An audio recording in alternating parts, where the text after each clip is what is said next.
Well, the need for broadband internet in rural Mississippi has been magnified during this pandemic. Pontotoc Electric Power Association has been looking at bringing broadband connectivity to their customers, but now they're pushing back.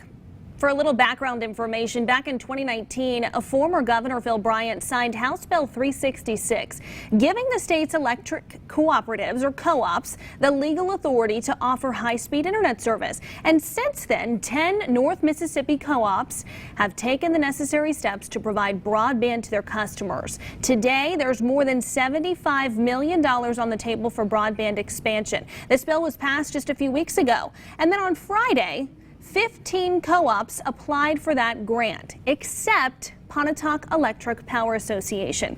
So Public Service Commissioner Brandon Presley, a longtime advocate for connectivity for all Mississippians, joins us live this morning to talk more about this. Good morning, Commissioner. How are you this morning?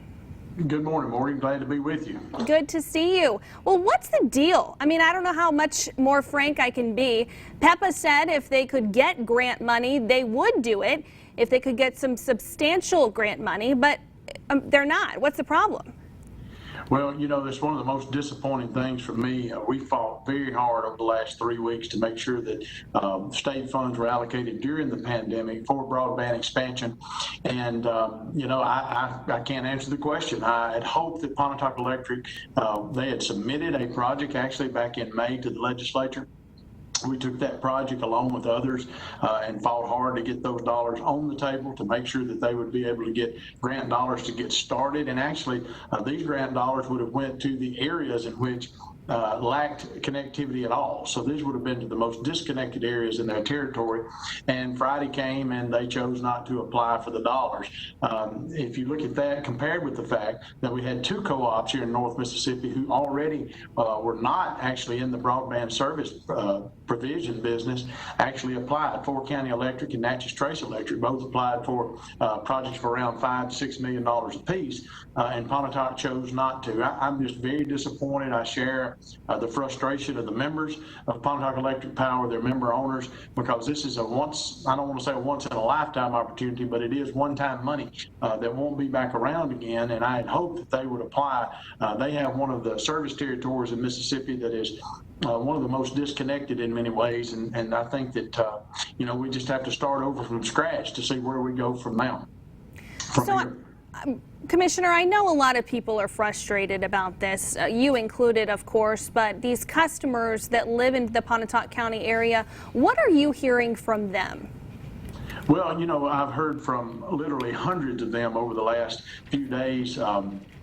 And I think it's all the same, that they're very frustrated. I think people in Pontotoc County and those who are serviced by Pontotoc Electric have a hard time understanding why every electric cooperative around them now, and when you add Natchez Trace into it, every rural electric cooperative around them is moving forward with a broadband service. They're looking toward the future, and yet with Pontotoc County, again, we're back to square one.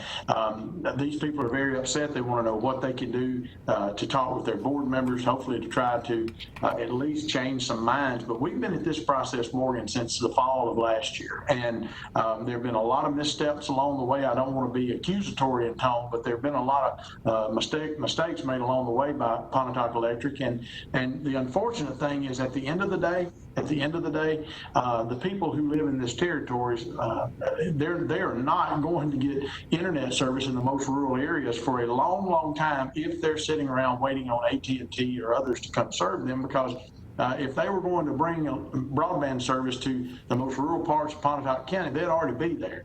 And the electric co-op is the only hope for our most rural areas. And so, you know, I hate to see that Pontotoc's board made this decision. I think it was short-sighted. I don't think that I consistently believe, again, not being accusatory, but I consistently believe that they have not had all the facts on the table. It's been a very strange process, to put it mildly, but we are where we are. We will continue to try to work, I will, for the people of Pontotoc County to try to get this problem solved for them, because it is a real issue. And I don't have an answer right now of where do we turn, because these are local decisions, and this board made the choice to do that.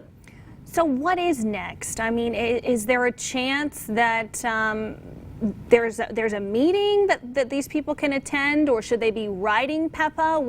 What can the community do in the meantime, if you will? Well, ultimately, you know, these are the Pontotoc Electric Power is owned by the people who pay a power bill. They each have a vote, whether it be for the board of directors or in many cases, they have I know annually they have a meeting of the members. I think that's coming up this fall.